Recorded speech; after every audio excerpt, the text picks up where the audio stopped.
దయచేసి హస్బెండ్ ప్లేస్‌లో ఉండేవాళ్ళు నాకేమీ రాదు, నాకేమీ తెలీదు అనే మాటలు వాడకండి. మీ వైఫ్‌కి కూడా ఏం తెలిసుండదు. ఆ అమ్మాయికేమన్నా వస్తాయా? ఆ అమ్మాయి ఏమన్నా ఎక్స్‌పర్టా? పెళ్లి చేసుకొని అన్నీ మీకోసం నేర్చుకోలేదా? ఒక రకంగా చెప్పాలంటే ఆడపిల్లలు తల్లిదండ్రుల ఇంట్లో మీకంటే గారాబంగా పెరిగొచ్చుంటారు. కానీ తను మీ దగ్గరికొచ్చాక అన్నీ చేయగలుగుతుంది గదా! ఎవ్వరికీ ఏమీ రాదు. మనసు పెట్టి బాధ్యతతో నేర్చుకోవడానికి ప్రయత్నిస్తే అన్నీ వస్తాయి. ఆ అమ్మాయి గూడా నేను నా తల్లిదండ్రుల ఇంట్లో గారాబంగా పెరిగాను. నాకేం రాదు అని ఏం చేయకుండా కూర్చుంటే మీ ఫ్యామిలీ సెట్ అవుతదా? ఒకరికి రానివి ఒకరు నేర్చుకుంటూ, ఒక మ్యూచువల్ అండర్‌స్టాండింగ్‌తో ముందుకు వెళ్ళాలి గానీ, నాకేమీ రాదు అని నేర్చుకోకుండా, అన్నీ నువ్వే జేసుకో అంటే సరిపోతుందా? కరెక్ట్ కాదు గదా అది.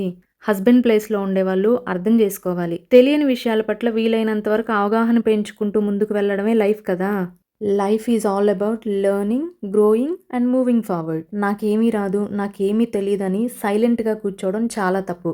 తర్వాత హెల్త్ విషయంలో కూడా ఫర్ ఎగ్జాంపుల్ ప్రెగ్నెన్సీలో బ్లడ్ తక్కువుంది. ఇలాంటివి కామన్‌గా వింటూ ఉంటాం. ఇలాంటి విషయాలకి ఊరికే నువ్వు అది తినలేదు, ఇది తినలేదు, అందుకే నీకిలా అయింది, నీకలా అయింది అని ఆ అమ్మాయిని బ్లేమ్ చేస్తూ ఆమెని స్ట్రెస్‌లోకి నెట్టడం చాలామంది చేస్తున్నారు. Please don't do that.